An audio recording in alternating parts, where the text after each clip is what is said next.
did this like I was on here at 5:15, so I want to be ready. Why isn't it opening? I wonder.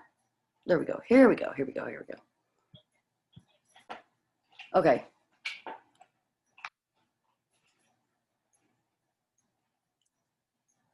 Can you? Oh, okay. I was thinking I could send you another invite. Oh, there you are. Glenda Kelly. Okay, she came in.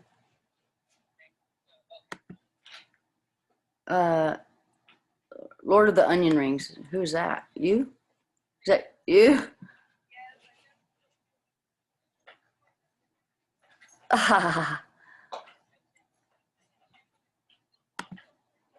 Okay. Well, you're in now. Thank you. Okay, I'm gonna hang up the phone. Okay, sorry.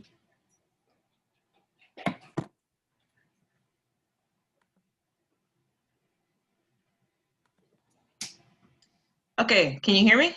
I can. Can you hear me? Yeah. Yes. Do I sound pretty good? This is the first time I'm not using earphones, so I just wanted to see No, you how. sound great. You're very clear. Glenda, she looks like she might be frozen. Glenda, are you frozen? I am. Hold on. Okay. That better? Yes, Yeah, there you are. Yay. Daria, I'm Hey. sorry. I've been having problems with my video freezing. I think I'm going to have to go ahead and just hardwire instead of the way I have it set up. They can't figure it out. You know what you can do, Glenda? What? You probably have so much wired wireless stuff going on in your house that it's too much. And where'd you go?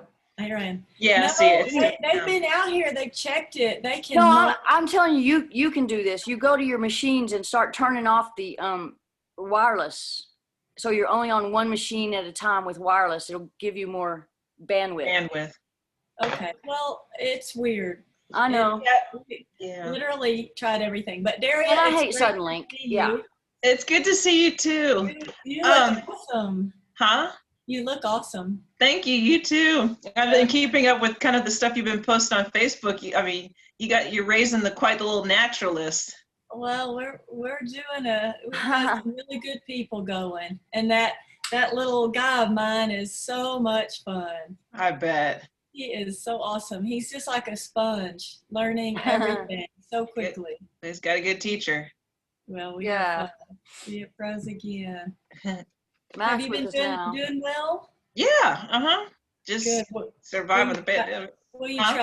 Are you traveling for the holidays? No. Ooh, I'm not risking it. I mean, obviously.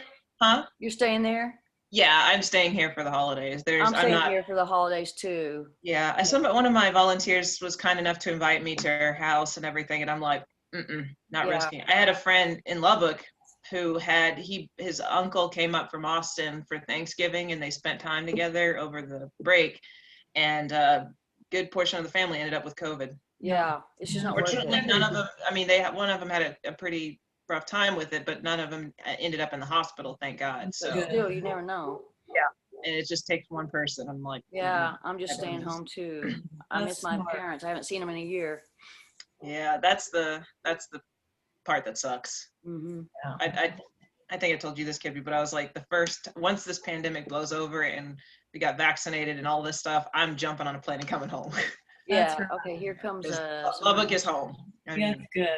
Yeah, still a Texan. Is iPhone, which is Sherry. Say what? Oh, it's not even 6 yet. Yeah. Hey, can we do a quick test run on something on my presentation? I wanted to see. Yeah, I thought that's Yeah. Before. What do you need? I have this link to a YouTube video, and I want to see if I play it, can you hear the audio? Okay, do I need to let you be the host? Yes. Okay.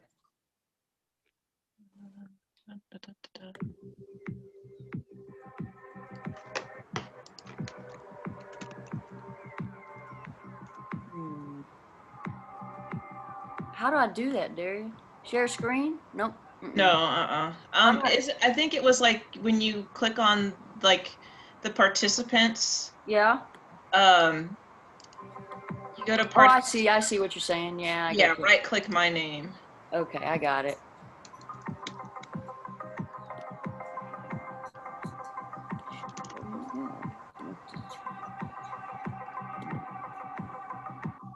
Okay, gotcha. Okay.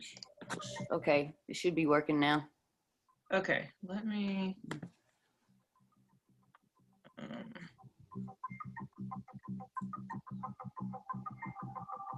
Oh, that's it. Okay. Is it letting you be the host? Yeah, sorry, I was just checking something. Okay, let's do screen 2. Okay. Can you see my screen? Yeah, it's just a black screen. Now there's your screen. You see, okay. Yeah, we see your screen. Is it wolves? Yeah. Okay, I'm gonna play this and let's see if this works. Okay. Give it a second.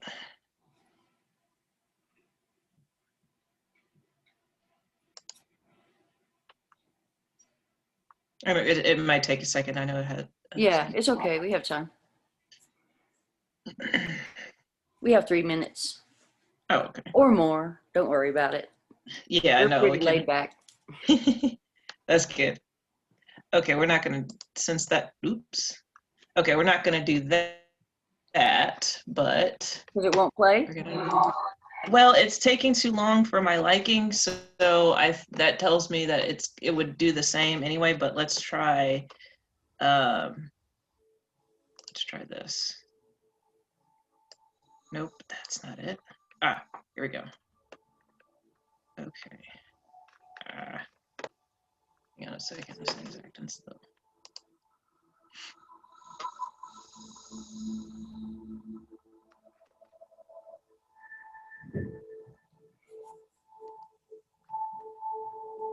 No. Okay, hold on. Sorry, I'm having some Feedback? No, it just some weird. I think it tried opening it up in actually my browser. So, but we're gonna do. Let's try this. Ah.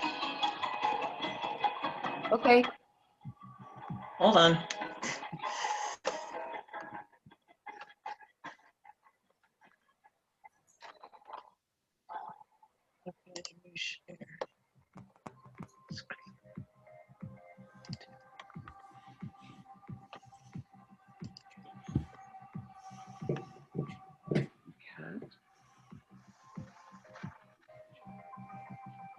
Okay, are you hearing any sound? No, I'm just seeing happy pets. Okay. Let me see. Wait, let's see if this is gonna work. Okay. Should I be hearing sound? Yeah, you should be hearing howling right now. Oh, I hear nothing. Okay. No. Speaker. Switch to phone. Yeah. Oh, dang, damn it. Okay, I think I'll still have to play around with it. I won't show that video then. Oh, shoot. That's a great video. Well, I can link to it. I Okay. can put it in, let me go ahead and put it in the chat because, yeah, let's see.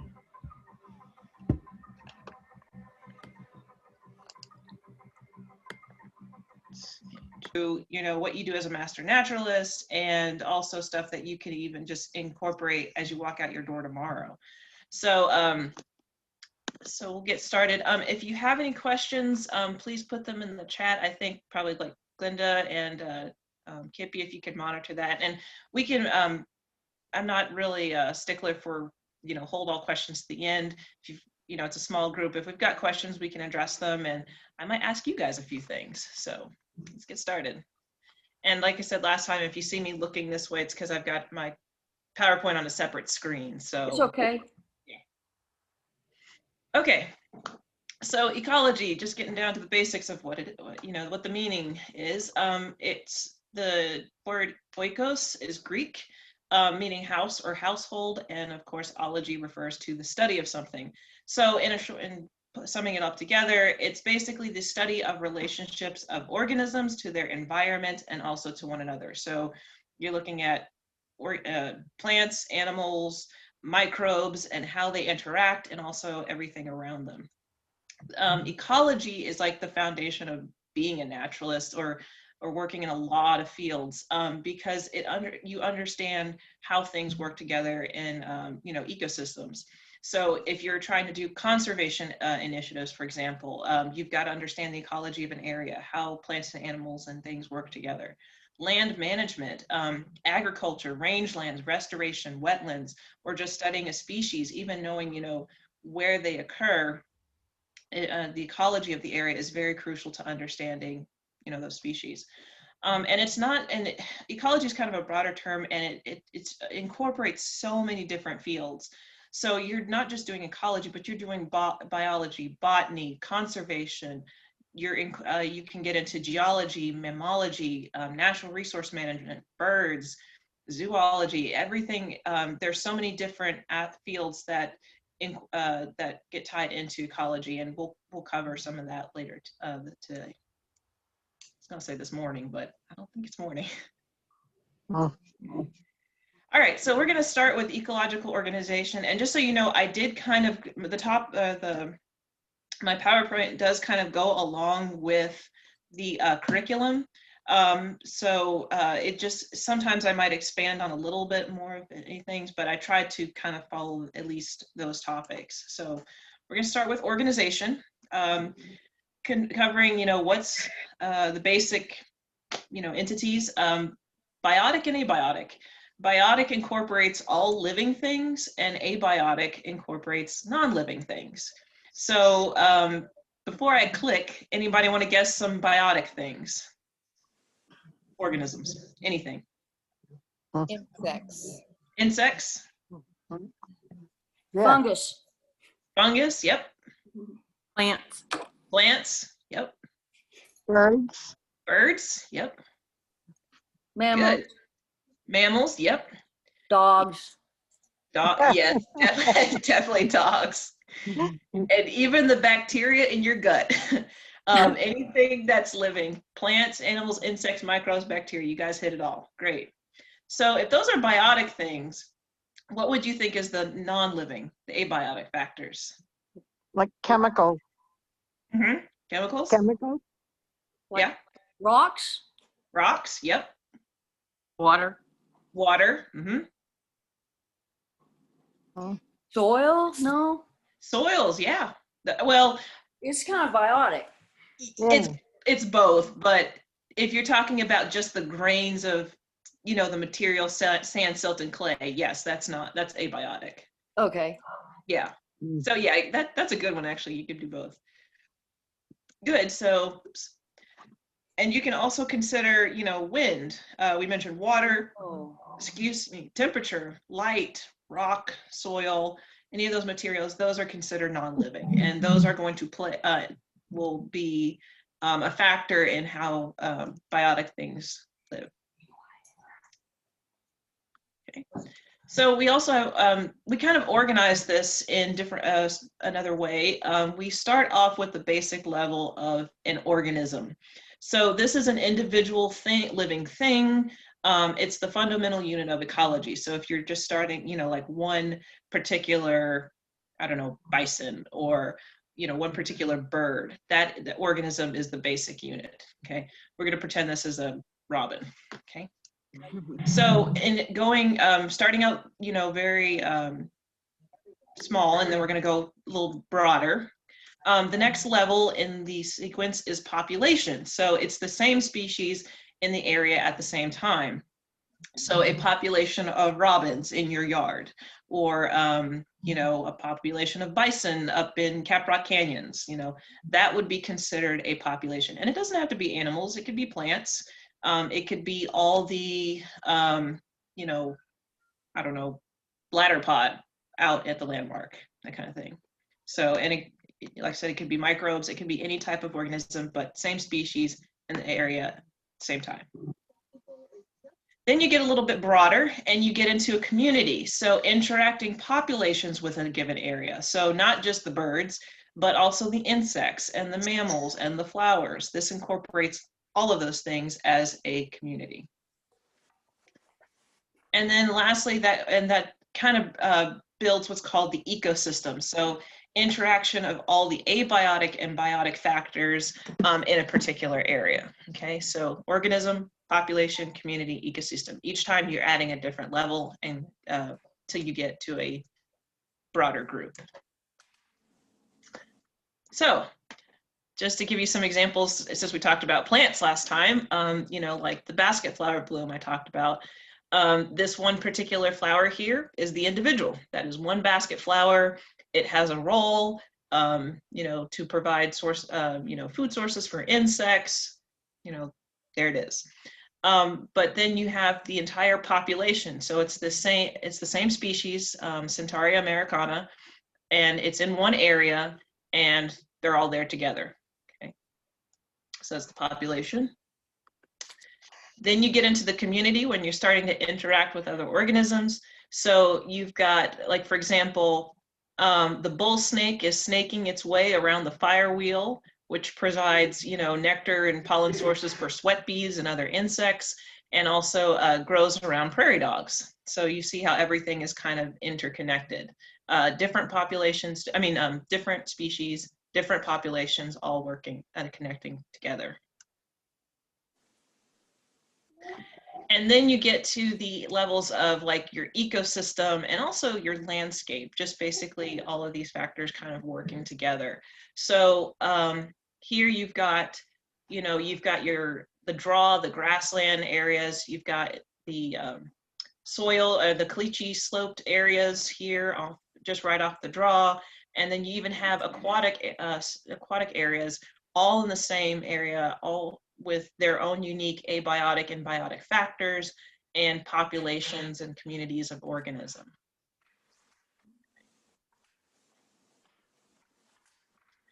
And getting into a broader sense, this is kind of how, you know, the ecoregions of Texas even get broken down. This is more of the ecosystem kind of landscape design. You'll see this map quite frequently, and it's a really good one because it breaks down all of these regions based on the ecology or these, you know, communities of different plants, animals, and soil within Texas. And we have, I think, 1, 2, 3, 4, 5, 6, 7, 8, 9, 10 or 11 of these, and each of them are very unique. I'm pretty sure most of you have been to different regions, and you can distinguish one from another, but they each have their own set of unique, the landscape, species, even environment, you know, just climate too. Now, so that's we typically operate at the ecosystem level, but if you want to get even bigger and look at the global picture, you get into what's called biomes. Okay, so it's an ecosystem of similar types of abiotic and biotic factors over a large area, so the entire world essentially. And this generally, the way that biomes are kind of grouped is based on their rainfall, temperature, and elevation. And I'll give you an example of how this kind of interacts, or how a real world example from work actually. So at the garden, Missouri Botanical Garden, we have a database called the Living Collections Management System, and we actually track every perennial plant or plant that's meant to be permanently installed at the garden from its installation to its death. We can track when that plant was planted or purchased, you know, if it got moved. It's pretty cool. It's a pretty detailed system. And so every year we're designing new garden spaces. The staff are ordering new plants. And the challenge with that is sometimes, you know, there are plants that are considered invasive and we don't want to bring those in the garden. So we have actually what's called a weed risk assessment in the database, where if a species is looked at on different invasive species lists from across the world. And one of the criteria is the question on the questionnaire, is this a particular species is it invasive in an area that has a similar climate to Missouri? Because if it's invasive in that area or a different part of the world that has a similar climate, that means it could be potentially invasive in Missouri. And that earns it, you know, some demerits. And generally, if that's the case, we won't bring it into the garden. Okay. And, you know, that gets into biomes, these regions that are very similar in their climate, essentially. So that's just a real world example. I thought, you know, I was thinking about that today, and I was utilizing that too, just recently, to make sure that we're not bringing in anything that was going to be harmful. So there are the number of biomes. I'm going to cover 6 of the major ones. Depending on the you know, the book or resource you're using, there might be 7, there might be a couple more. These are, I'm just going to go over the general ones. I don't think the book gets into this too much, but we'll just go over the major biomes. So starting at the most northern part of the world, you have the tundra. So these are, it says cold temperatures, I would say super cold temperatures. Very, very short growing season. I mean, probably maybe 3 months, you know, before winter shows up again. The soil in this area may be permanently frozen in some areas where it's, you know, really, the temperatures are really low. Because of that, because it's so cold and the growing season is so short, it doesn't allow for, you know, shrubby to tree-like species to develop. So what you're going to find is a lot of herbaceous, low-growing plants like lichen and moss growing rather than, you know, a bunch of trees. This is way above the tree line. So in tundra, you can think of Canada, Alaska, Russia, any of those northern sections. It doesn't come on anymore. I think it's on reruns, like on Amazon Prime, but there was a show called Life Below Zero, and it featured different people living in the Alaskan bush, like on their own subsistence living. And so it gave you not only interest, it was interesting to hear their stories and how they managed their lives, but also it gave you a sense for what the tundra was like, and it's pretty brutal. So if you, I recommend that show. It's really interesting. Anyway, side tangent. The next level is the boreal forest, or the taiga. I think in Russian it's like, taiga means like little sticks. And so it's a pretty large area. I think it's one of the largest of the biomes. This is still pretty cold, moderate moisture. And in this area, this is, you know, you're getting below the tree line, so, or you're getting back into trees. But there's a lot more pines, spruce and larch are the most common ones. You're not going to see a lot of understory plants. The trees are the ones that can withstand these kind of temperatures. So we're still in Alaska, Canada, Sweden, and Russia. A little bit cooler than warmer than the tundra, but still pretty cold. Then you move further south and you get into the temperate broadleaf forest or deciduous forests. So this is kind of like your East Coast, New England, Midwest plant areas, even Southeast. So the areas with 4 seasons: warm summers, cold winters, and high precipitation, at least 20 to 25, you know, inches of rain per year. So because of the warmer temperatures, you get more diversity in vegetation. So like I said, Appalachian Mountains, New England, Missouri, that kind of place. It covers half the United States as well, and then parts of Europe, China, and also Japan. Then even moving further south, you get into, of course, the tropical rainforest, which I'm pretty much familiar with. It's usually between the tropics of Cancer and Capricorn, which is the latitudinal directions. Rainfall, 80 to 400 inches of rain per year. The 400 inches is basically 30 feet of water a year. That's incredible. I hope they have boats out there, but that's a rainforest. This is where you also see a lot of increased diversity of plants. So you've got trees, you've got vines, you've got these herbaceous forbs that are epiphytic. They grow on trees. trying to catch some of the moisture from up in the canopy. Very hot, very high humidity. So think Hawaii, Caribbean, in South America, parts of Africa, and Southeast Asia as well. Oh. And you get to the grassland, savanna, shrublands, which is where you guys are. Cool or cold winters, depending on, depending on the season. I think you guys are experiencing a mild winter, if I'm correct.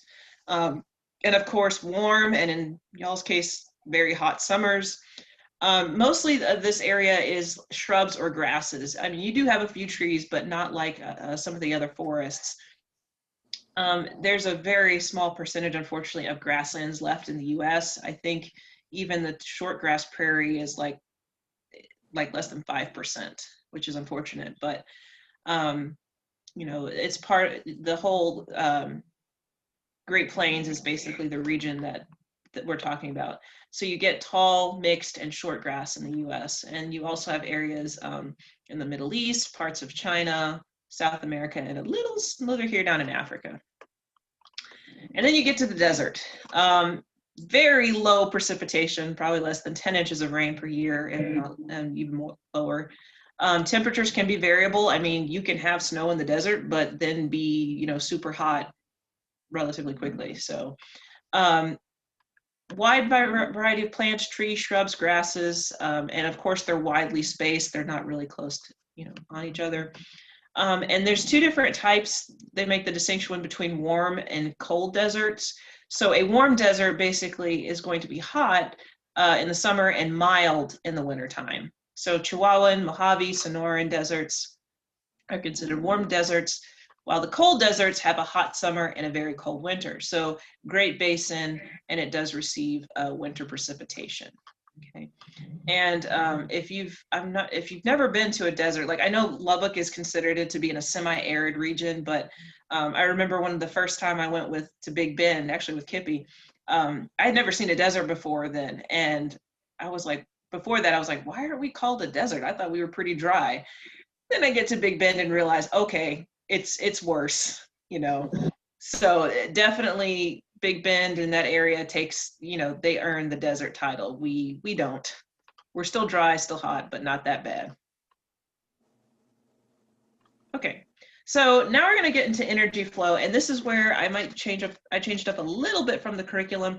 So in energy flow, I do think they get into nutrient cycling, so nitrogen cycle, carbon cycle.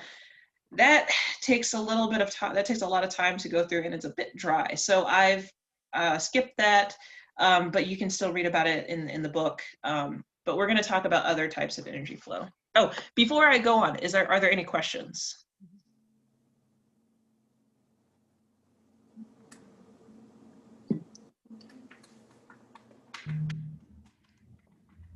Nope. All right, we'll keep on trucking along then. Okay, so the first thing in energy we're going to talk about is food chains and food webs. And to distinguish the two, first of all, we got to talk about food chain, which is one path of energy, and it's a linear network of who eats who. It's just one chain. So you start off with what's called trophic levels, and basically it's how organisms are grouped based on what they eat or what they do. So the lowest trophic level is what's called a detritivore, which is your decomposers. So your mushrooms or any other type of fungi or microbes that break down any type of organic material. As they do that, they're contributing to nutrients in the soil. Okay, that in turn gets taken up by plants, which are the primary producers, and they're the producers, meaning autotrophs. They make their own energy. Okay, they are getting nutrients from the breakdown of dead material, but they're photosynthesizing. They're making their own food. And as we're going to see more links in the chain, and just so you know, whenever you're doing a food chain or food web, there's going to be arrows directing you to what's eating what. And they're always in the direction of where the energy is going. So the energy that's broken from the mushrooms breaking down the plant dead tissue is going to go to the plants, and the energy from the plants is going to go next to, oops, the grasshopper, which is the primary consumer. So you've got, this is the first organism that actually consumes plants or actually eats something. Okay, so this is your herbivores, basically. Then the next level is going to be your secondary consumer. So it's the next link in the chain. It's the next thing that eats the previous thing, like little mouse, you know, might snack on a grasshopper here and there. And then finally you get to the top contender, which is your eagle or any type of raptor or bird that's going to eat the mouse. It's going to be your tertiary consumer. Okay, so these levels help determine, you know, what are the relationships between plants and animals when it comes to energy. Okay, so this is a food chain. This is just one, you know, direction, you know, or one chain. Now with a food web, it's multiple food chains, all interconnected, linking together. So, okay, so like for example, if you were studying the mouse, you were trying to figure out, you know, just the mouse, you're figuring out, okay, what is the primary way it gets eaten, or, you know, for a food web, you want to see how it relates to other organisms in its environment. Okay, so we still start off with the same thing. You've got multiple chains here. You start off with the autotrophs, primary producers, your carrots, your grass, and there's multiple ways that you can go. So if one food chain, for example, is carrots, rabbits, fox, or grass, grasshopper, owls, you know, so that right there is just one chain, but all of this together is a food web. Okay, does that make sense? Okay. Yes, it does. Okay, good.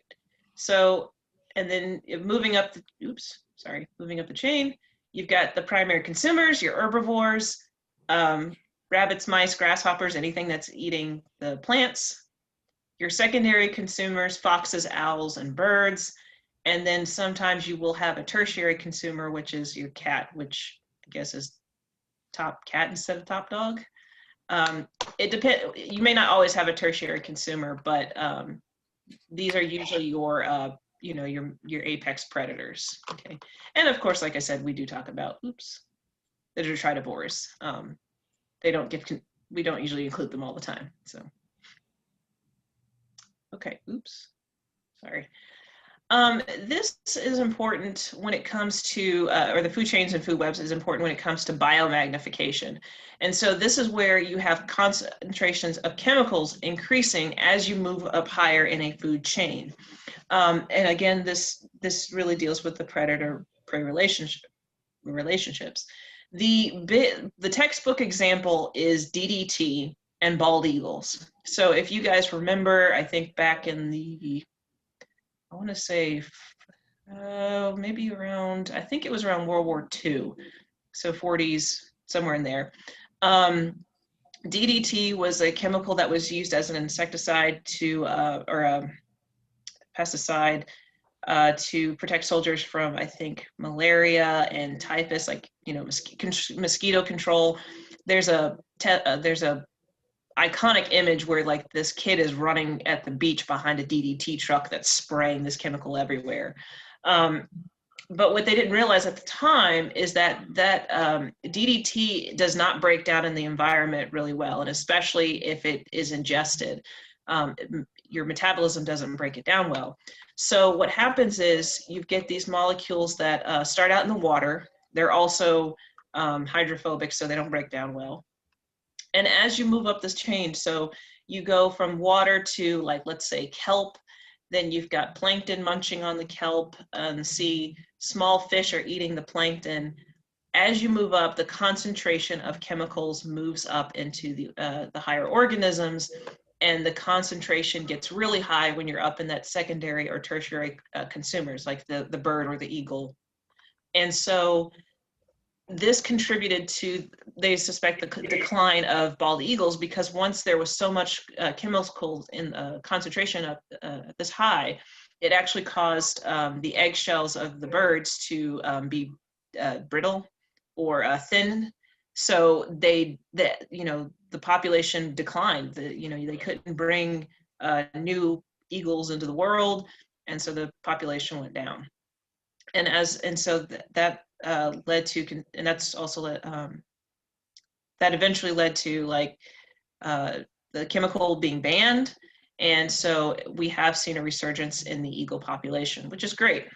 But it doesn't just happen with DDT, it can happen with pesticides. It's the same thing with mercury. There are certain types of fish where, you can eat maybe once a week, and then some that you want to avoid once a month, basically, is probably the max you can eat because of that biomagnification or bioaccumulation. So pretty interesting things. Any questions? No. Okay. All right. So next we get into what a keystone species is.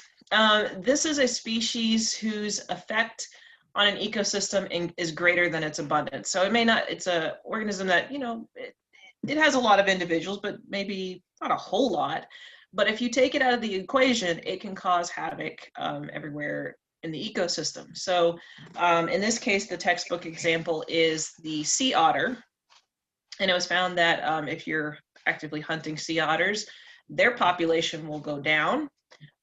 Sea urchins are one of their main source of food, and without sea otters keeping them in check, the sea urchin population explodes. They also like to feed on kelp, or the sea urchins do. And kelp is, it's like an underwater forest. It provides a lot of habitat for different organisms. So if you get rid of the sea otters, you have more sea urchins. They're eating the kelp. That means all the organisms tied to, or a part of that kelp forest are, their populations go down. It's just a cascade. It just, tumbles down. So the otter is considered a keystone species. It keeps that whole food chain intact. And so that's the textbook example. But one of another example of this is very common is with the Yellowstone gray wolf. I think it was about the 1930s, I want to say. They were practically hunted to extinction. They didn't exist anymore. So what happened as a result of that, same kind of thing. Since they were gone, elk population went up.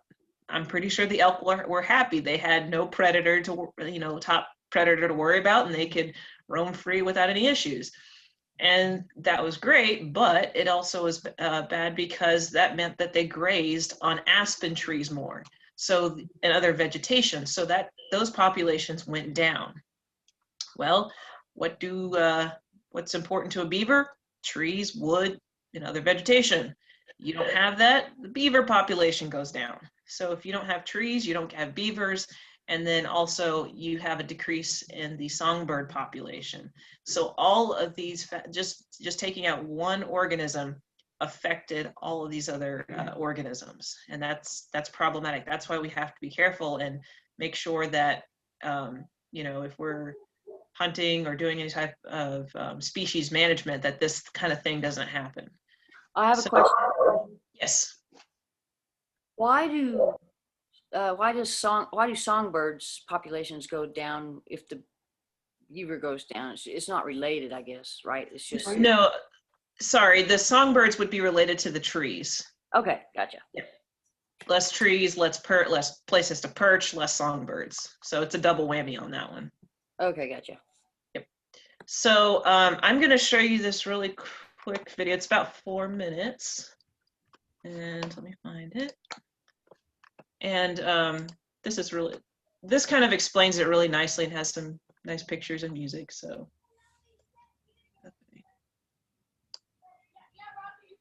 All right.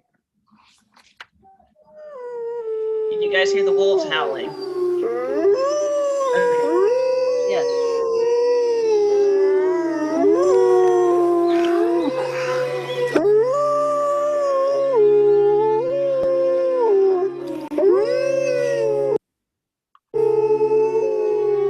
Sorry, I'm trying to make it full screen.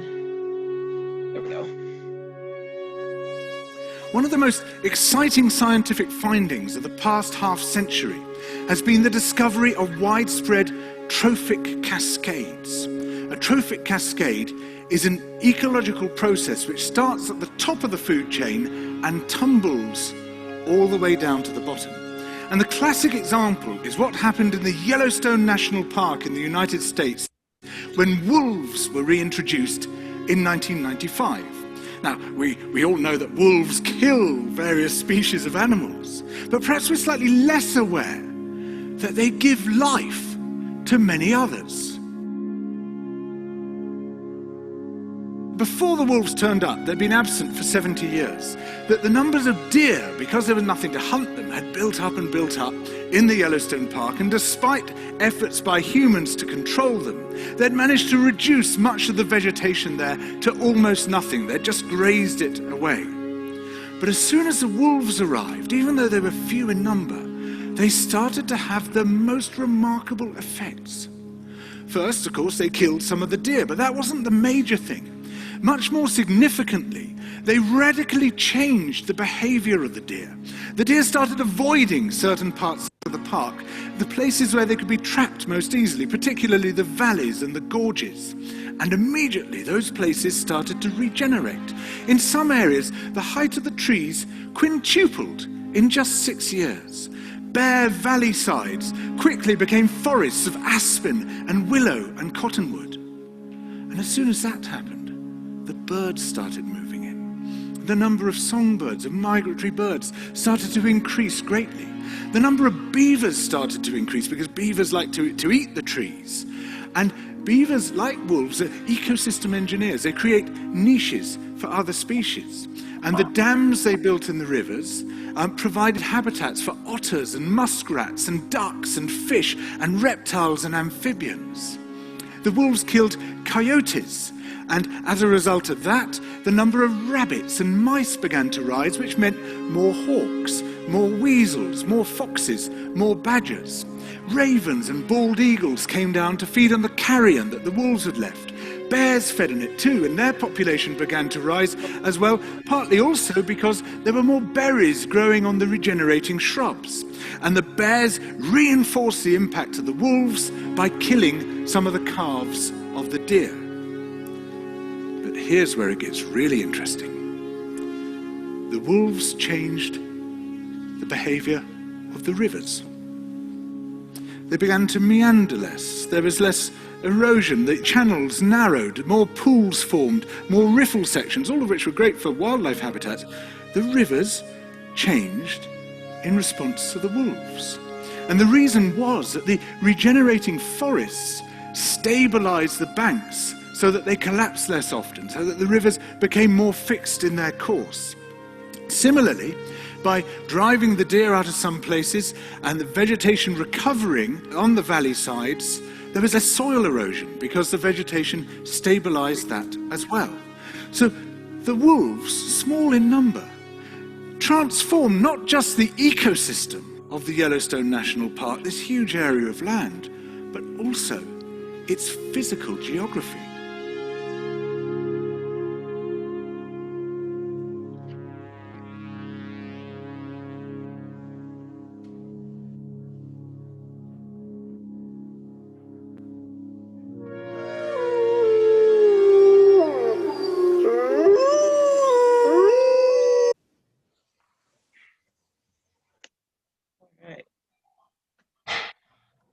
So what did you guys think? I love that video. I've seen it before, but I love it. It's pretty awesome. Yeah.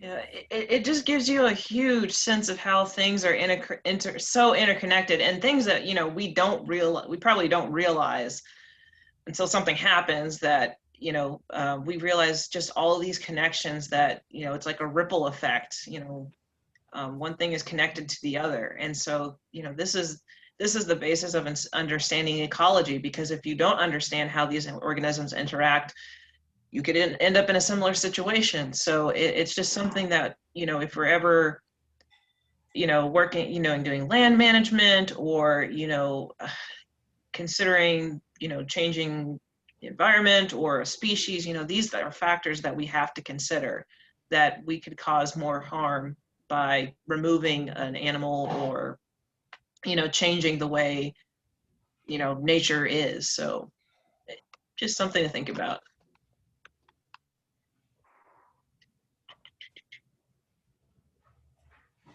Okay. So on that note, now that we've kind of established like the, connections between plants, animals, and other things, now we're going to look more at those ecological relationships in a little bit more detail. Okay.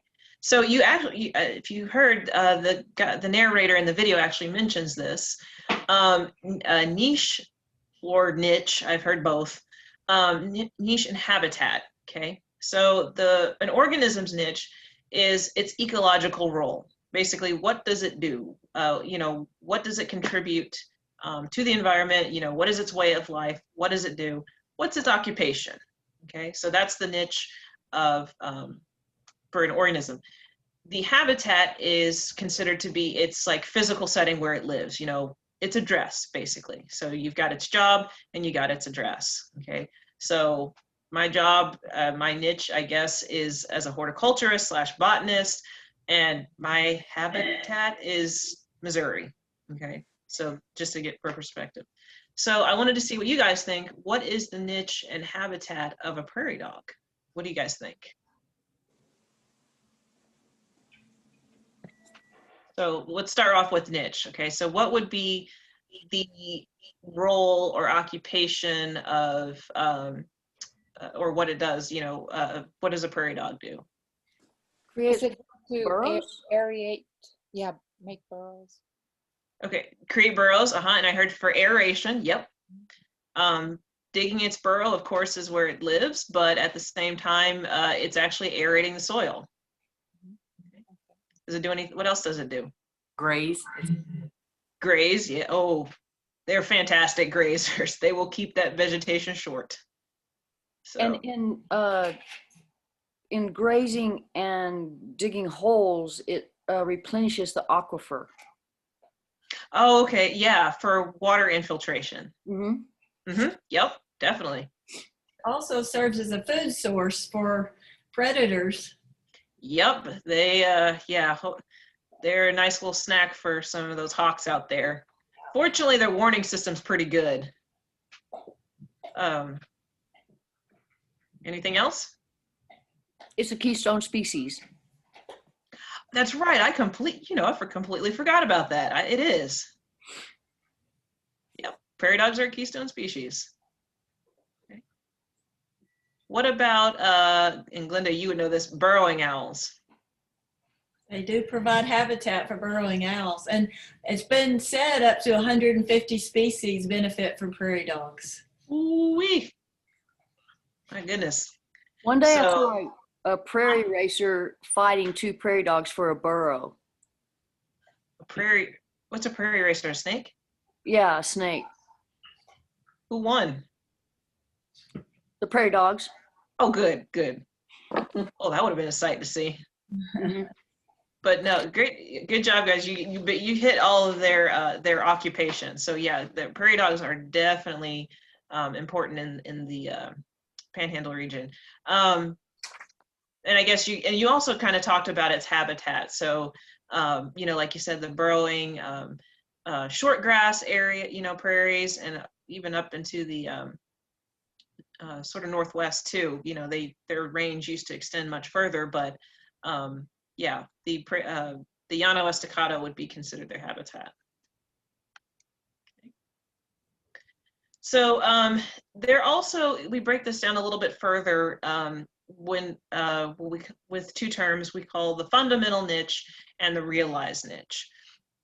So the fundamental niche is the range of conditions a species can exist, and it can be in one particular area or it can span different continents. The realized niche is where the species actually exist. Okay, so it's limited by conditions, like environment, predators, pathogens, competition, that kind of thing.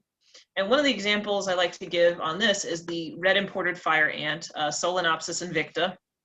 And so this is an invasive species that was, it's from South America, and it was brought to Mobile, Alabama, I think in the early 1920s or so, on a shipment. And since then, it has completely spread along the Southwest, and well, Southeast, West, and even up into parts of California. Now, it doesn't get up too far north because it doesn't typically like cold temperatures, colder regions. So it's kind of staying down here. Now, so the United States is considered its fundamental niche. So even though, you know, it can occur in South America, but it also has been able to exist in the United States. Now, it doesn't necessarily mean it's a good thing, but because the environment is very similar, or it's able to thrive in different regions, okay?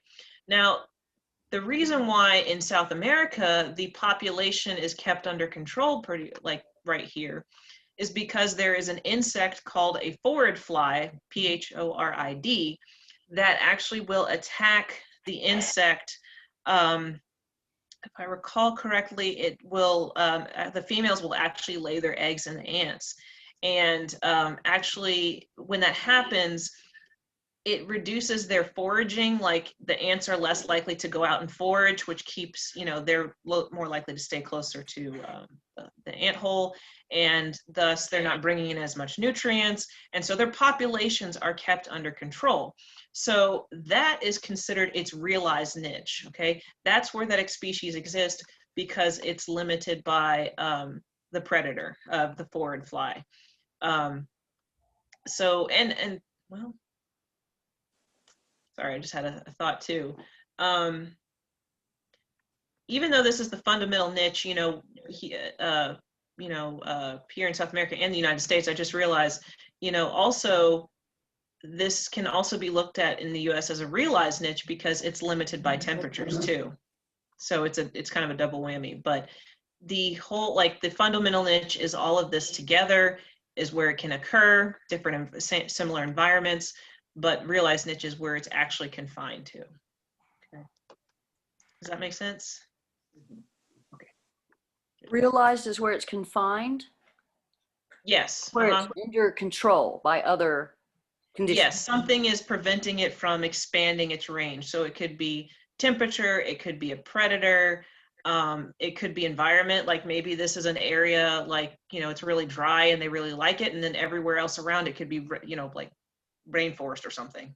Okay, thank you. Just give me an example. So, and again, this is also important too for it, a lot of times, you know, with invasive species, actually, just like the example I gave when I mentioned that we had a weed risk assessment program at the garden, we don't normally use the term realized and fundamental niche, but it's the same concept. We are trying to prevent a plant that maybe has that could occur or take over in Missouri that would do so in the similar climate in another area or another part of the world. So ties kind of together. On this note too, there's two other terms for this. Competitive exclusion. So this is interactions with other species. There's a Gauss's principle is basically two species cannot coexist on the same limiting resource. There's going to be some kind of skirmish, or one organism is going to kick the other out. They cannot, if a resource is limiting, you're not going to, it's not going to be all kumbaya and we're going to share. Somebody's going to get hurt, or, you know. So if, like, for example, I don't know, at a watering hole, you've got elephants and you've got zebra, and there's like just like this little tiny puddle, you know, they're going to fight over it. They can't all survive on that one little puddle. So to avoid this from happening and to avoid too much conflict, organisms have developed a way to do what's called resource partitioning. And so they divide a niche you know, it's the role of the organism to avoid competition, you know, to stay at each other's way. So for example, this is a diagram of different warblers that, depending on the species, they occupy a certain part of the tree. So you have, the myrtles tend to stay at the bottom. There is some overlap with the bay-breasted and the black-throated that apparently they can kind of get along together. There's not too much limit on the resource there. But this one here, the black Birmingham and also the Cape May, they only stand at the top. So they're not going to cross each other's paths too much. They're going to utilize the resources in these different areas, and that leads to less issues of, fighting over these limited resources, which is space in this case. And these are just some of the, limiting resources for different organisms. It varies. So like for terrestrial plants, their limiting resources are going to be oxygen for the roots, light, water, and nutrients. It also will help. This is important because it'll tell you where certain species will grow. If, some plants will not grow well if there's no light or if there's not enough water. This kind of separates things out into their own little niche. Terrestrial animals, well, definitely if oxygen's limiting, that's a problem. But light, food, and water. If they don't have those nutrients, there's going to be some aspects. There's going to be some issues. Okay. So these are things to think about. Whenever you're wondering, if you're wandering about and you're like, why does this plant only occur here and not over here? It may be because there's limiting resources, or it cannot, in a different habitat, or it's not adapted to that. You can also have two limiting resources at the same time. So you can see this in your houseplants. If you haven't watered your plant in over 2 weeks, and you haven't fertilized it either, your plant's going to suffer. But it's going to have two issues you're going to have to fix instead of just one. Other resources, that might come into play as well. Nest space, den sites, which you guys referred to with the prairie dog. And of course, territories, there's going to be organisms that are going to kind of carve out their own territories in different places. Okay, so what are some of the limiting resources for plants and animals living at the Lubbock Lake Landmark? Moisture. Yes, definitely moisture. So today it looks a lot better. Any other takers? What was that, Matt?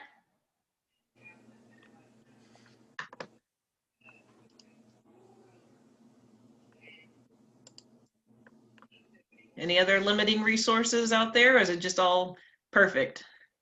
Well, with limited moisture, there's limited foraging of plants.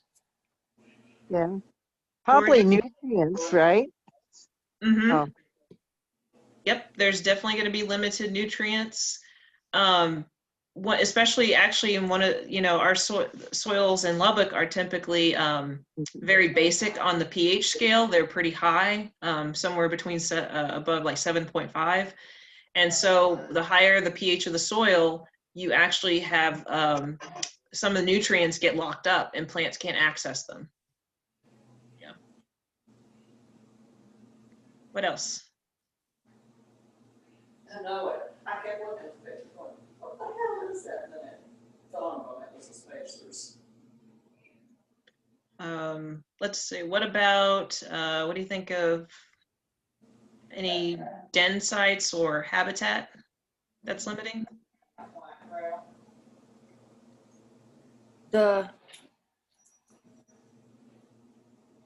Well, in the draw, there's less water than by the reservoir. Mm-hmm.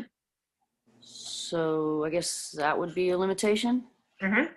Yeah, so all those aquatic species, actually that's a perfect example for, before the reservoir filled up, you didn't get aquatic species. You may got or birds that love to live near water, like the red-winged blackbird and egrets and stuff. But now that the water has come back, you know, all of a sudden you get all these species flocking to that area. So in the rest of the draw, yes, aquatic environments would be very limiting. I'm trying to think of anything else. Well, we have healthy coyotes this year, and for the last 2 years we've had mangy coyotes. So that's an improvement, and that is going to affect the number of rabbits and etc. Rodents. Right. Yeah, if those coyotes are feeling sick, I'm pretty sure the rabbits are happy. Their population is going to increase. So, yeah, so those are, all that we mentioned, those are examples of limiting resources. And you can do that. I mean, that was just the landmark. You can do that for any ecosystem you come across. Okay. All right, so now we're getting into also species interactions. And this is what I find really cool, some of this stuff. When species are interacting, ecologists kind of look at what are the benefits, or if there are any benefits, if there's anything negative about the interaction, or it could be neutral. So, and to designate whether it's beneficial, I'm using a plus. If it's negative, I'm using a minus. And if it's neutral, I'm using an O, just to clarify. So a mutualistic relationship between animals, it can be animals, plants, insects, you name it, is that the interaction between the two are beneficial. So in this sense, actually, let me ask you guys, how are the bees and plants benefiting in this one here? What do you guys think? Well, the bees are pollinating plants and creating seed. Yep.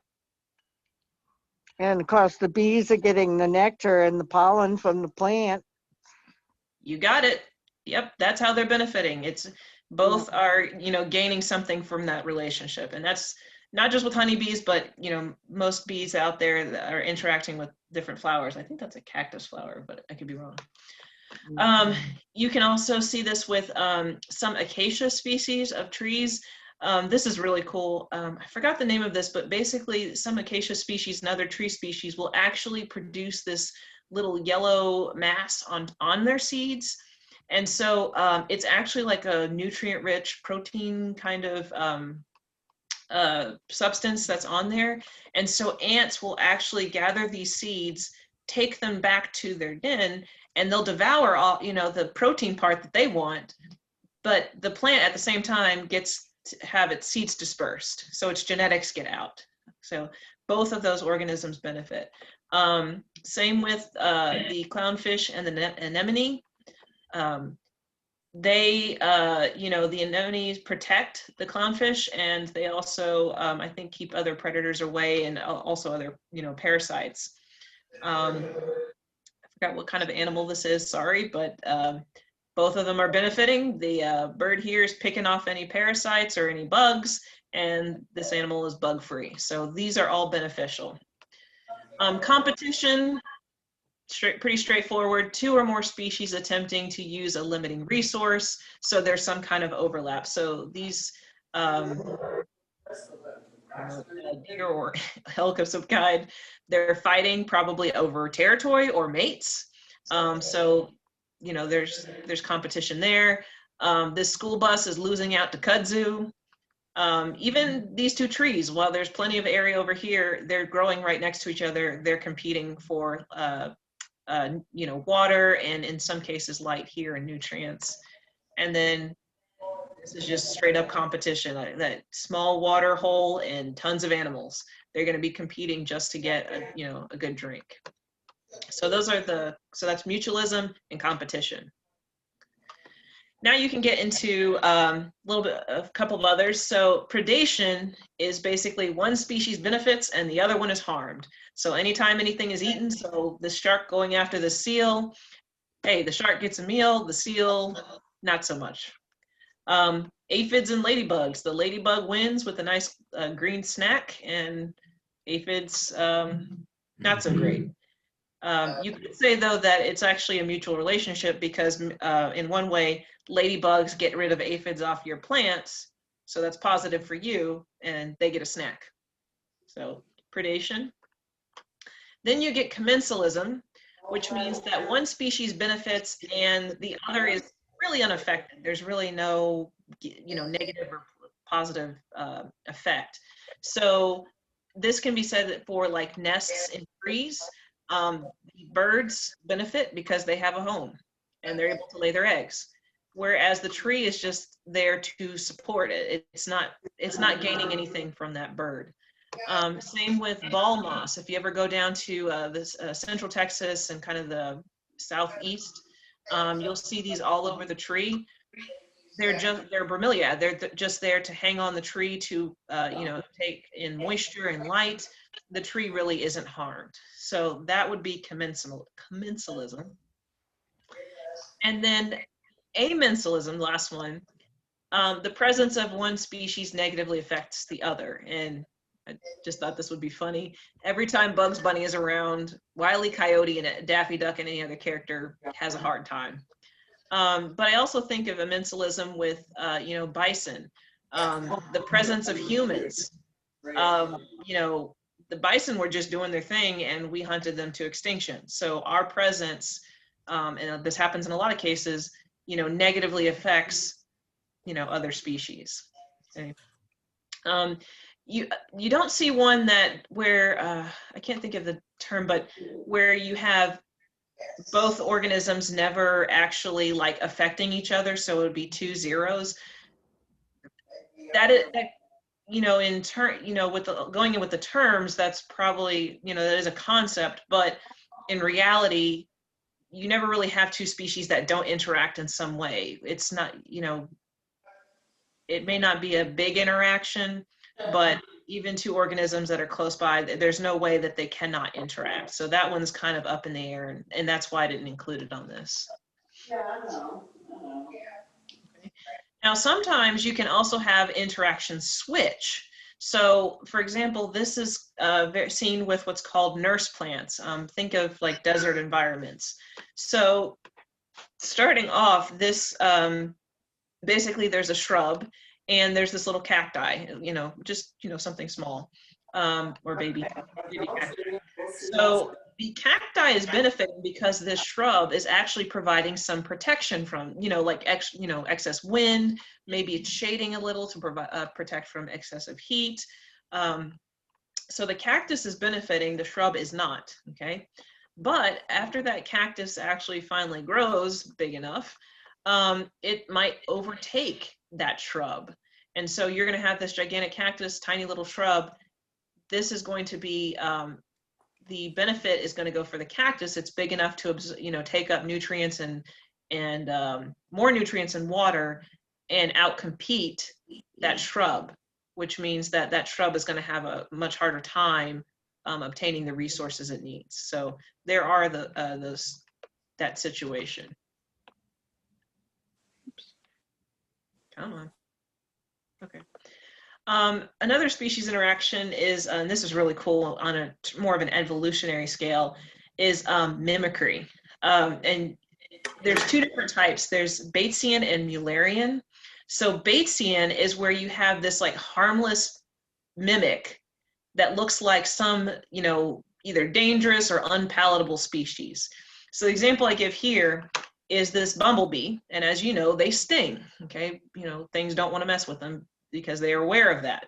So over time in evolution, other animals or other insects have actually developed bee-like characteristics, such as like yellow coloring, fuzzy hair. This is a robber fly and this is a bee fly. They look very similar to bees, but they don't, obviously they don't have any stingers or anything.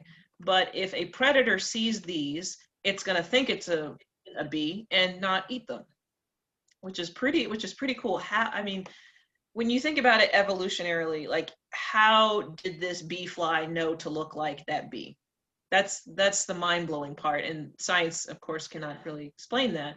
But we do know that there are several species that do this. Okay, and other bees do the same thing, or other types of insects do the same thing.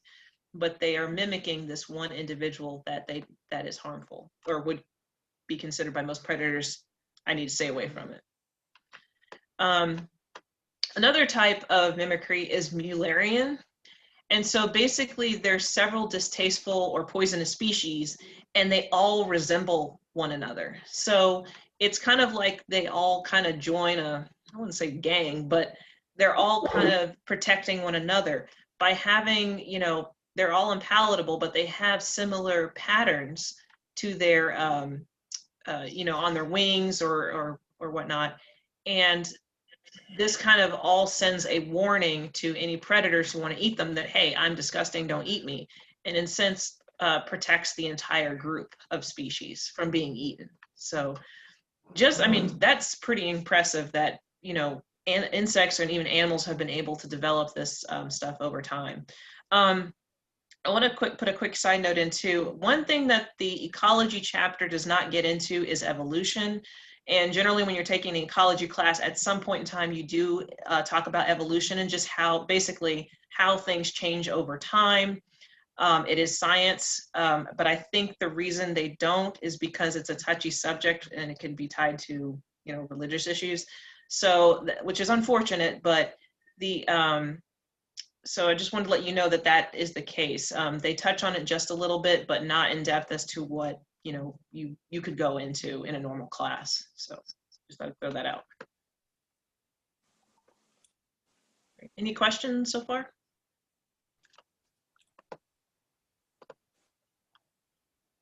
Okay. I know we're coming up on a break soon. This is another concept that I think is also really cool and just amazing. Like, it's just mind-blowing, is what's called convergent evolution. And it's organisms that are not closely related. So this where, you know, gets into evolution where, like, you know, the sort of like the family trees where they're, you know, this is connected to this and this came from this, you know, species, this has a common ancestor, that kind of thing. This case, these species are not related, but because of similar environments or similar environmental pressures, they look or have similar characteristics. And this is clearly seen in cacti and euphorbs. So cacti is, I mean, we're familiar with that because they grow here in the United States. So generally they are covered in some kind of thorn or spine. They're succulent, they store water in their tissues because they're living in a very dry environment. Water is a limiting resource and they have to protect it. Well, in Africa and other parts of, that have really dry regions, you get these same plant species or similar looks to their plants, but they're not related to cacti. They've developed over time similar looks because they are in a similar environment. They're dry areas, limited water, and so they too have developed over thousands of years spines and succulent tissues, which is just incredible how you can have two different species looking like each other. The same thing with, you know, fish or different types of aquatic organisms. So the shark, the ichthyosaur, which is, you know, a dinosaur, so to speak, and the dolphin. You know, you have a fish, a reptile, and a mammal. Totally different organisms, but they all, you know, live underwater. So they have fins for propelling. They look very similar. And even some of their internal structures, you know, where their certain bones are and organs are very similar because they're all in the same environment. Same with anything that's got flight to it. You know, they've got similar structures, and obviously birds are not related to insects, but because they are, you know, they have to fly, their body structure is very similar. So, which I just think that is so cool. You know, how those things worked out over time. Okay, I thought so. All right, so let's do a 7-minute break. How about, does that sound good? And come back at 7:20. And you guys can get some water, get a snack, use the restroom, stretch your legs, and then we'll finish out the rest of the night. Great. Thank you, Daria. Very good. Okay, I'm gonna turn off my. Oh, there's 2 in the chat. Okay.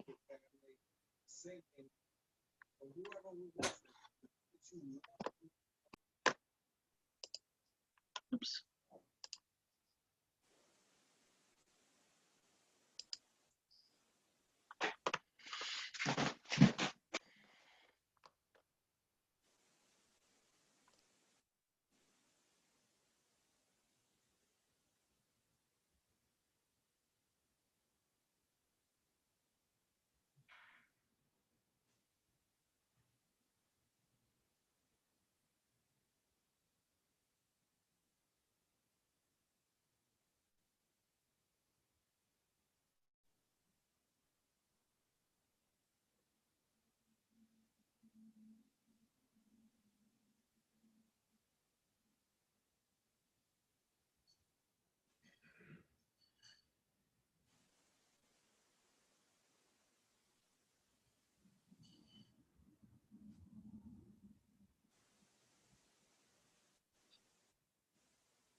basically, it's a progression of different community types at a certain place over a certain period of time until they reach like this climax community. So it's trying to explain how organisms and plants got established on new areas or new lands where previously there wasn't. And generally, you kind of start out with like if you're like, let's say it's a bare area, it's never been colonized before by plants. You first start out with the, well, not necessarily annual plants, but just small, short, low-growing plants that are able to colonize the area. And after being there for some time, with them growing, they're going to, they're going to change the soil. They're providing more organic matter. That allows other plants to start moving in. So instead of these, really small plants, then you start to see longer lived species coming in, because these first plants kind of got things warm, kind of got the soil prepared for them. So you start seeing perennial plants and grasses move in.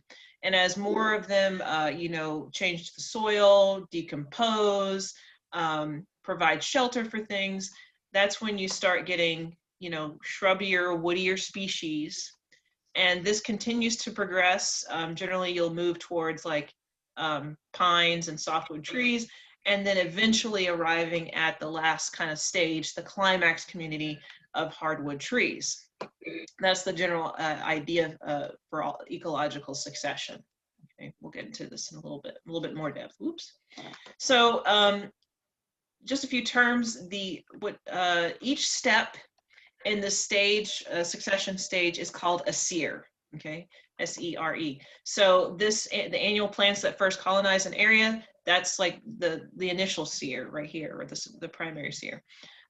Perennial grasses would be the next section, and so on and so forth. Okay, just an ecological term if you want to sound fancy. Pioneers, like I referred to, like these first annual plants, or these small plants, they are the first organisms to reach a bare area. That's the only way a landscape can become established. You have to also think that if they're the first ones there, they got to tolerate some really rough conditions, because if there's no poor nutrients in the soil, maybe they're colonizing on rock, that kind of thing, they've got to be able to tolerate those harsh conditions. They have nothing to protect them. They're out in the open, they're exposed, so they're some really tough plants. And this can also be like lichens and moss and other things. Those are typically the first ones to get into an area. The other thing is that they have to be good at long distance dispersal. An example of this is like, I think I'm jumping ahead a little bit, but Hawaii is a volcanic island, or the whole, it's made up of different volcanic islands. And it's lava flow that that created those structures. Well, after that lava flow, after the lava hardened and actually made a landscape, there was no plants on there. There's nothing there. So in order for plants to become established, they had to come from somewhere. And that's where those plants from other, could come from other parts of the United States or other parts of the other countries in the world. They have those plants that could disperse their seeds or their fruit long distances, were the ones that would be able to colonate, or the only ones that would be able to colonate and start a new plant community on those islands. So for example, coconuts, they can float in the water.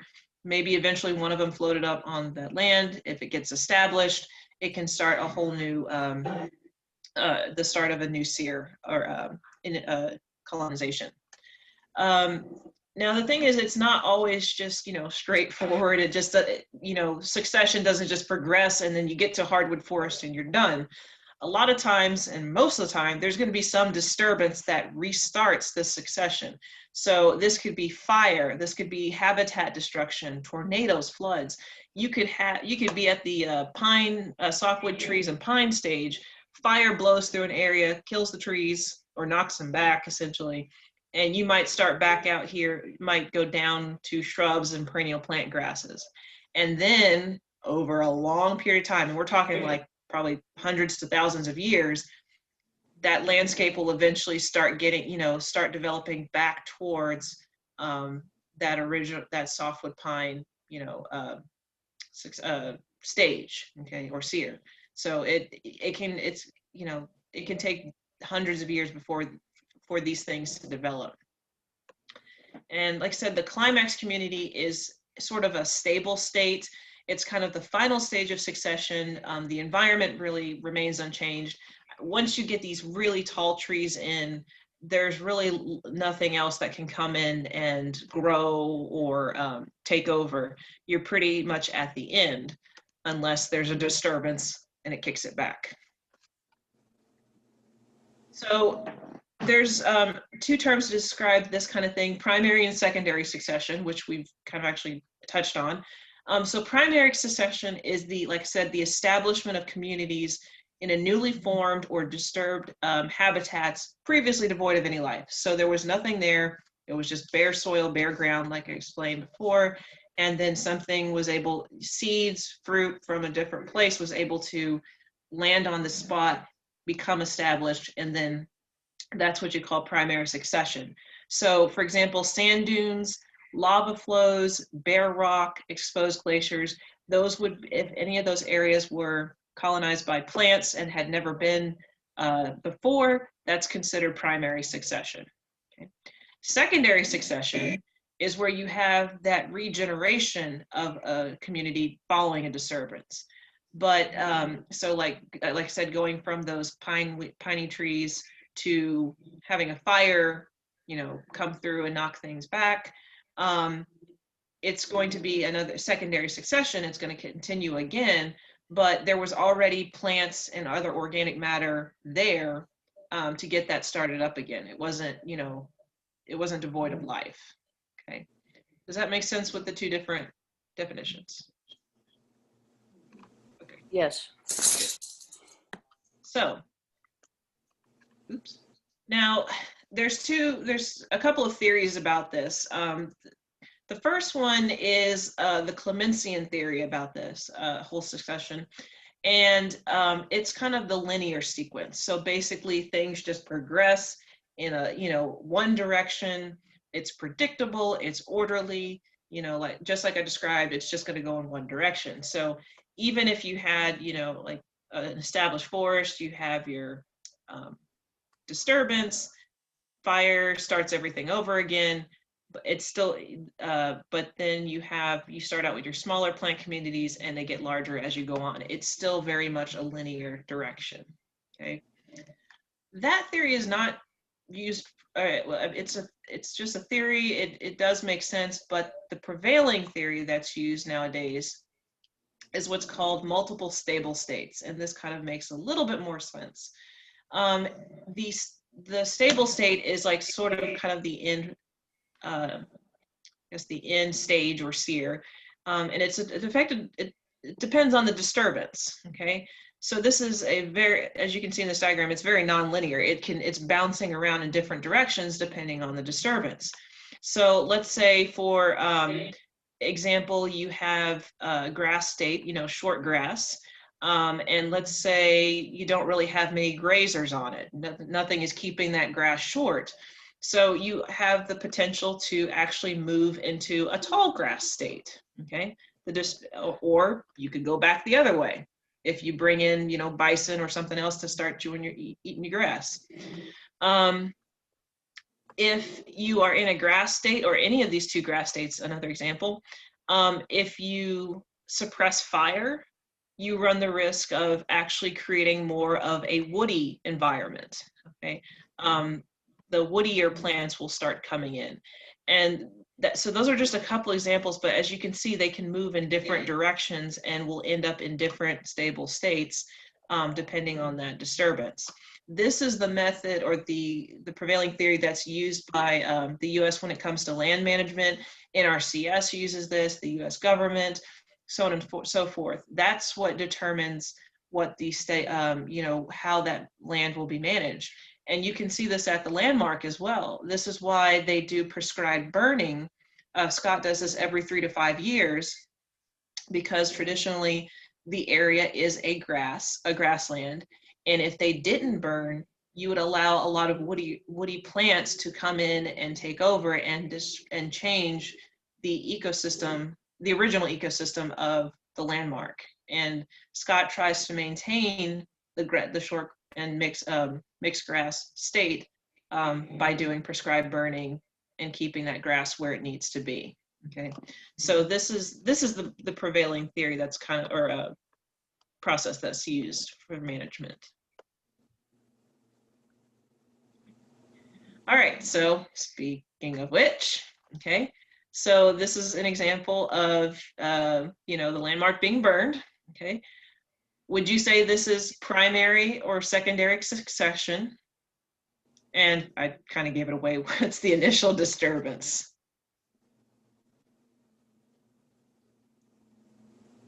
Definitely secondary, Yes.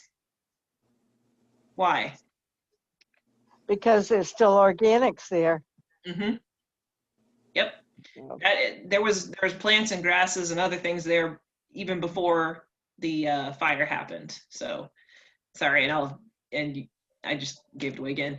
The initial disturbance was fire. Okay, so I think I would say that's probably the main disturbance out there.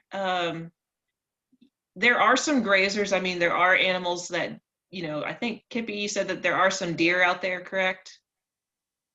Yes, we've seen deer, and you know, we recently had a visitor, the Spanish goat named Timothy.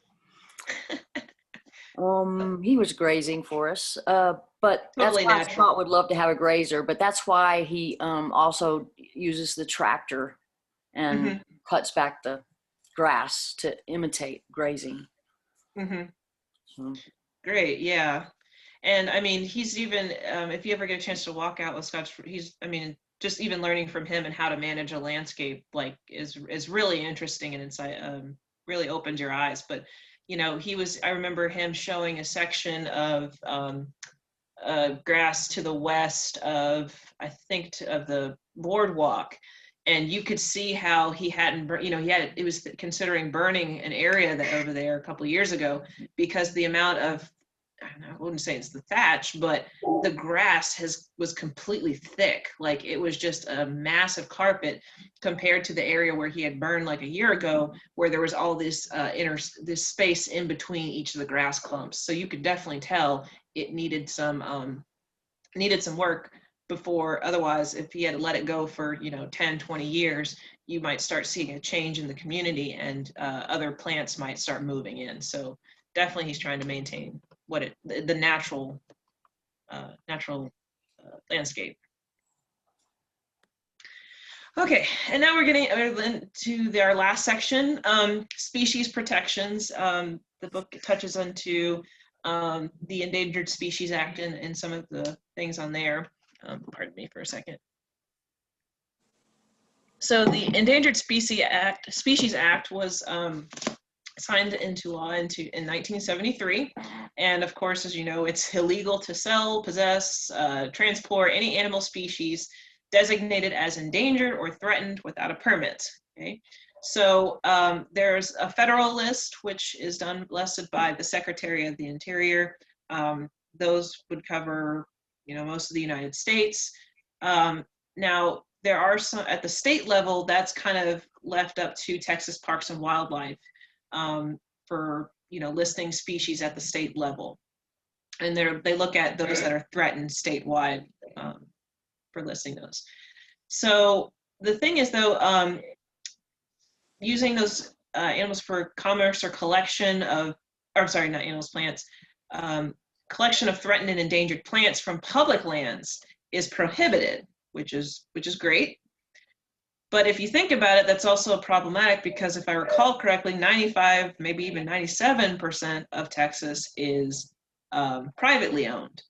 And the slight loophole is that animals are protected under the Endangered Species Act on public lands, or private lands, I'm sorry, but plants are not. So that's, you know, that's kind of an issue. You know, you're protecting animal species, but for all we know, there could be some plant species that are threatened or going extinct because, you know, they're on private lands and either, you know, they're just areas not accessible to the public and to government officials, or, you know, people can do whatever they want with those plants. So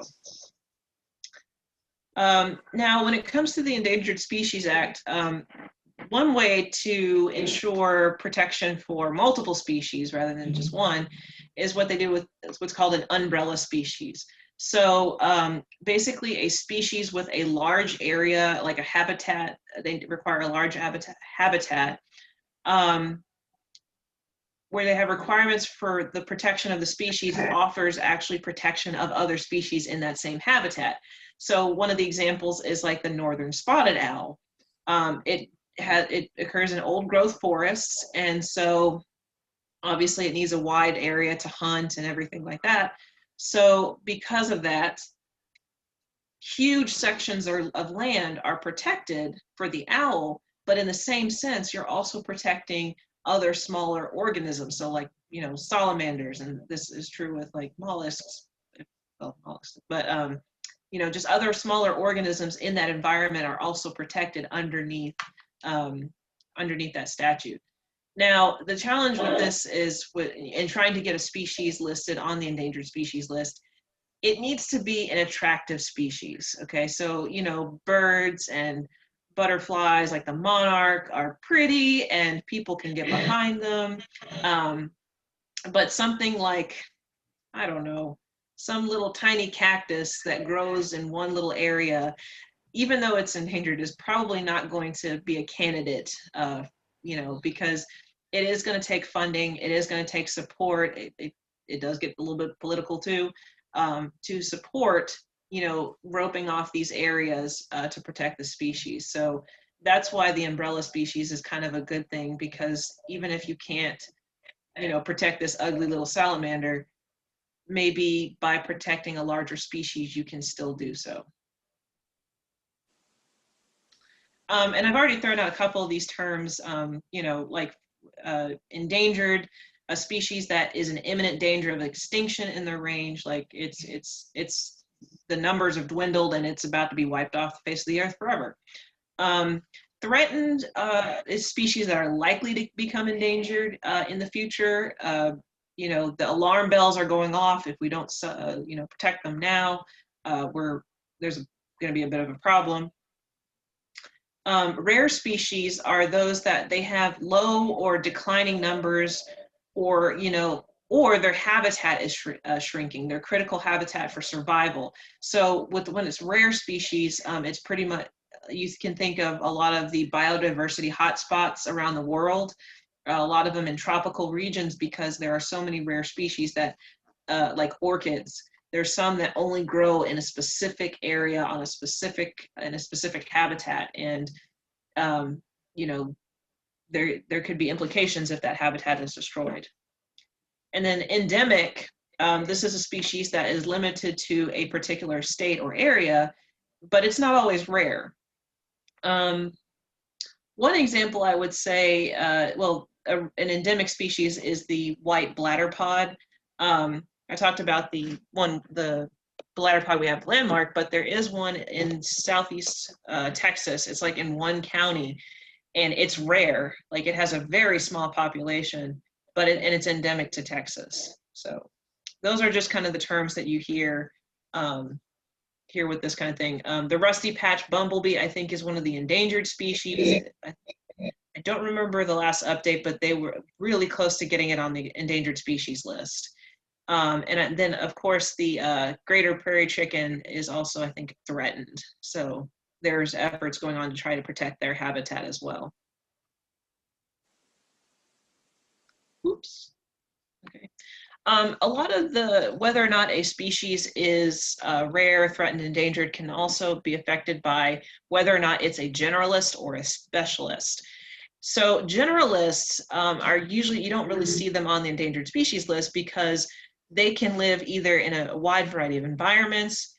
They have a varied diet. If one food source gets, you know, taken off the menu, they have 5 others that they can pursue. They also have a large population size. So raccoons, I don't see going extinct for probably thousands of years, because they can adapt to so many wide habitats. Contrast that with specialists, which have a very narrow range of living conditions, like I mentioned with the orchid, very limited diet or specific habitat. They're also threatened by habitat loss because they're, maybe concentrated in this small area. Their habitat could be destroyed really quickly. And again, like these are the species that typically end up on the threatened, endangered, and extinct species lists. So monarchs, for example, are kind of the poster child for this. They feed early only on milkweeds, so very narrow diet. Their numbers are also decreasing because of habitat destruction. So they're really at risk. Another part of this with species extinctions is called edge effects, and this kind of gets into a little bit of landscape ecology.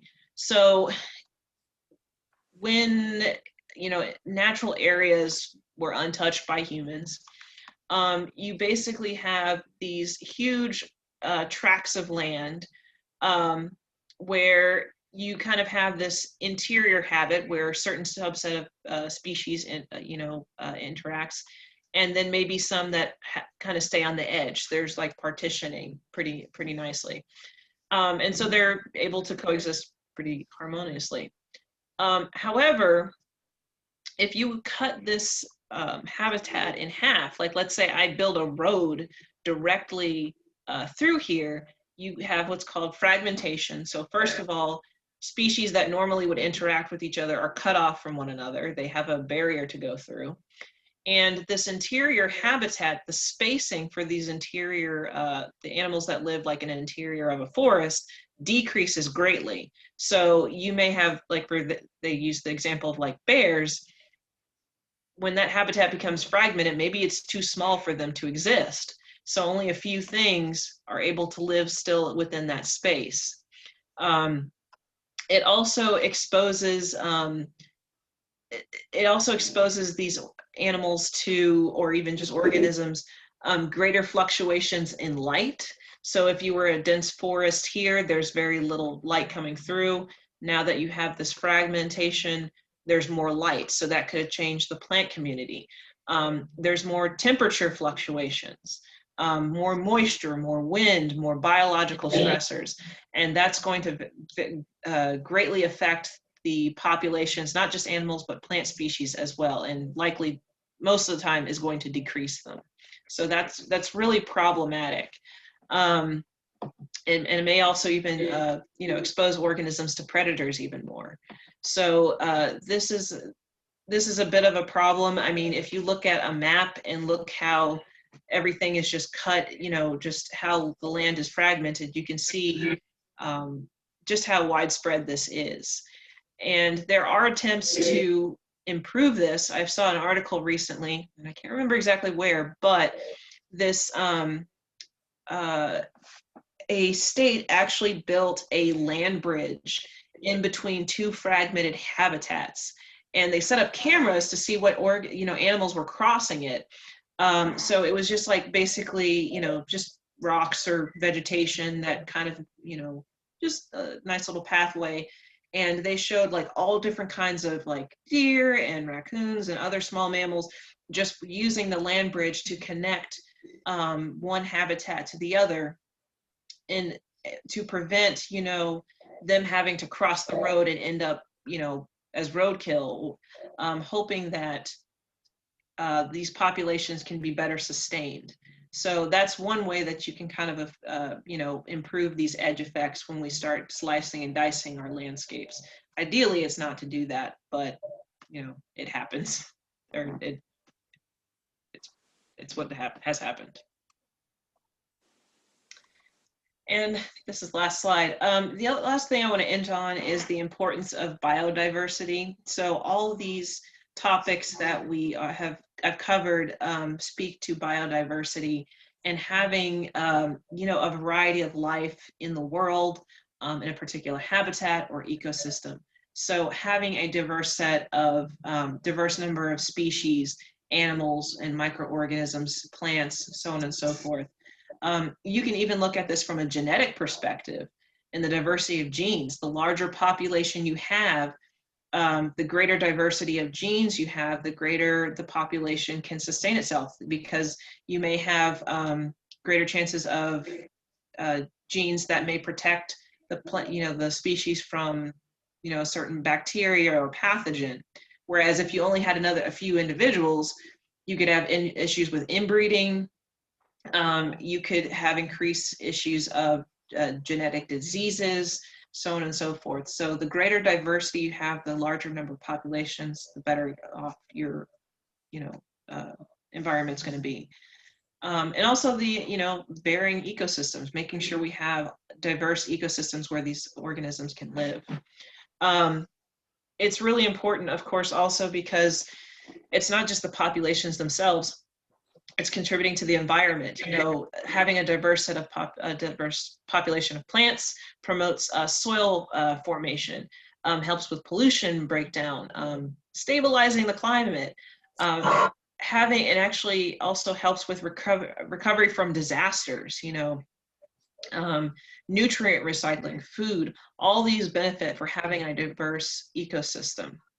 The problem is, unfortunately, is that overall, in probably every single aspect of life, biodiversity is actually decreasing. In mammals, the fossil record showed that there's going to be some natural extinctions. That's nature. But in mammals, in the fossil record, extinction rates were 0.002 to 0.02 species per year. Within in the 20th century, the last century, we've jumped up to 0.25 species per year, which is 125 times more extinctions than the background rate, the typical rate.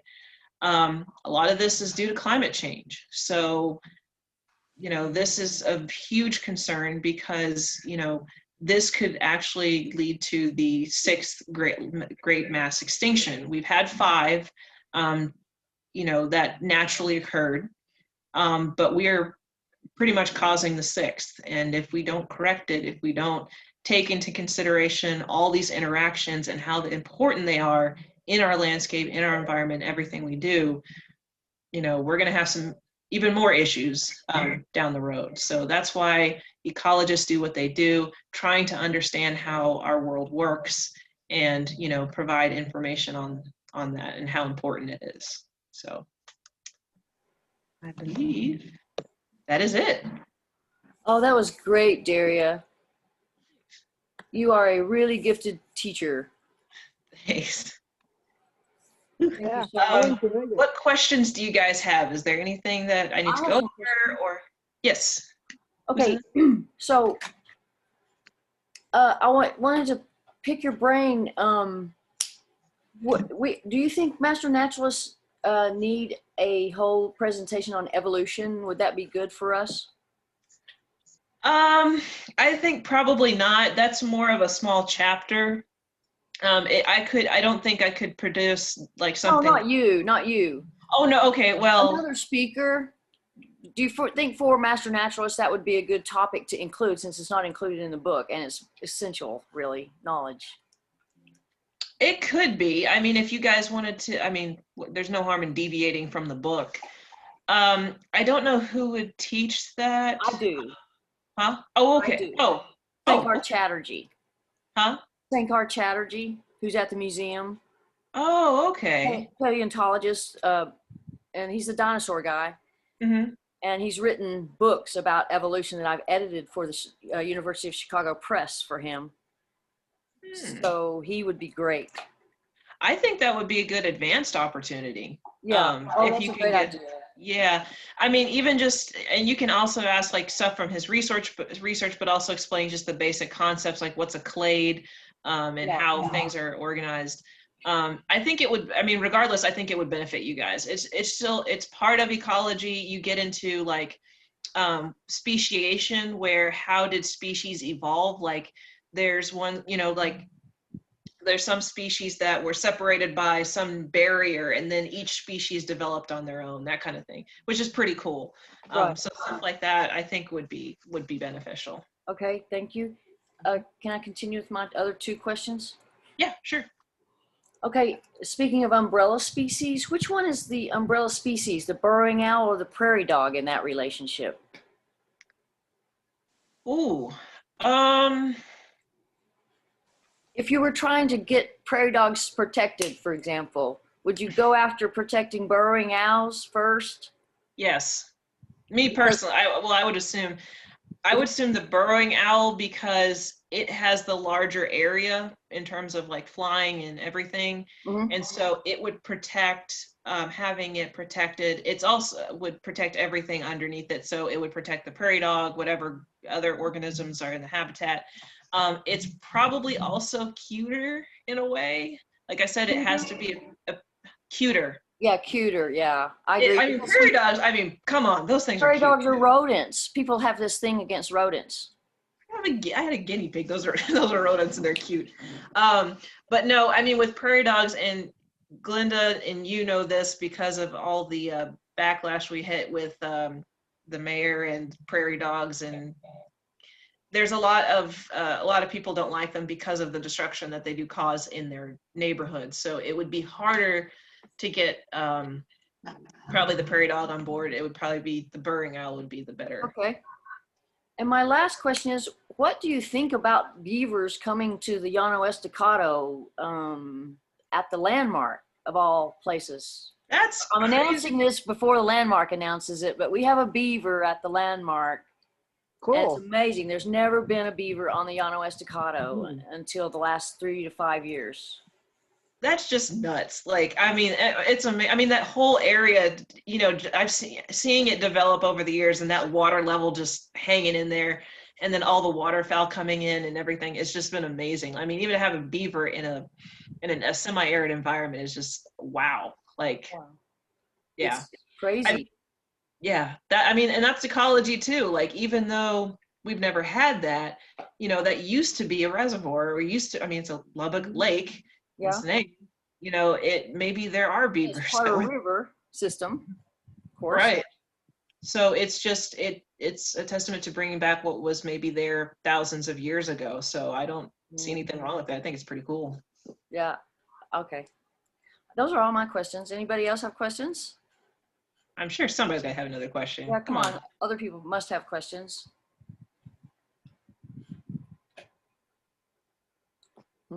Okay, let me say this. Huh? Plant questions? Anybody have plant questions? Plant gardening questions. I still have my work shirt on. Okay, here's a question for you guys. What particular topic did you find that was most interesting, or something that you never knew before? From this presentation? Yes, from this presentation. So much. So much that I've heard maybe second time around, but I forgot it the first time. I think your presentation is amazing, honestly. I really enjoyed it, and I enjoyed hearing about the edge species, you know, and how, you know, putting a road through it and how it shortened, you know, made it too small for like bear and things like that. I thought that was really interesting. I mean, the whole landscape ecology, and even it gets into urban ecology too. That's another factor. It's just really, really interesting. Are tumbleweeds the perfect edge plant? Because they will grow on bare soil, they fly through the air in wind and disperse their seeds. They're invasive, but they are survivors. I would just call them an opportunistic species. I agree, but and that's with most invasive species, is it was just the perfect timing to allow them to come in and colonize, or like come into an area, and they're not supposed to be there. They you know, you've seen how thick of, you know, clumps that they can get. It would outcompete with other vegetation. There's really nothing positive about them, with the exception of you can turn them into a Texas Christmas tree. There you go. I actually saw a professor or a teacher in high school. She stuck one on her door and hung ornaments off of it. So if you're needing a quick tree and don't have one, you know, there you go. Yeah. Christmas tree. Well, anybody else have questions? Or what other topic that you didn't realize or found really interesting? Other topics? What'd you learn? Well, I just appreciate how you organized everything, like, you know, giving us information about ecology as far as an ecological region, a community, you know, the organizational levels, and then the trophic cascade, and just all those pieces and how they all, you know, kind of describe a place. Great. Thank you. I'm glad to hear you say that, because it seems like it can get choppy at times, because there's so many pieces to it, but I'm glad that it worked. The organization I have it in worked out. So I'll keep it. Thank you. You really are a talented teacher, Daria. You really are. I'm serious. Thank you. Good I have choice. Was that Susan? Yes. No, No, I was just saying I enjoyed it. Thank you. You're welcome.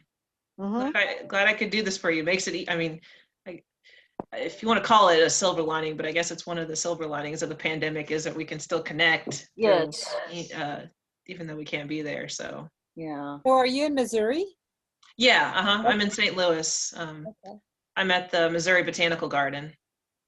So. Yeah, see, now I'm trying to get into the Master Naturalist chapter here. There's been some issues, somebody's not starting it, but I mean, obviously I know plants and animals and stuff, but I want to learn the Missouri ecology. So that's something that I'm trying to get into to learn more about that, because it is completely different. It's very, very different.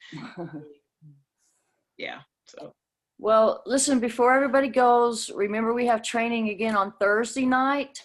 And remember I sent you out and it's archaeology, and I sent you out a paper that Stance wanted us all to read before his presentation. I will send another link to that out tonight or tomorrow morning. But thank you, Daria. And your package is on the way. Oh, thanks. Yeah. Yours too. Okay. All right. Well, I hope to see you guys maybe next year, actually in person. So. Yeah, that'd be great. Yep. Have fun out there. Stay safe.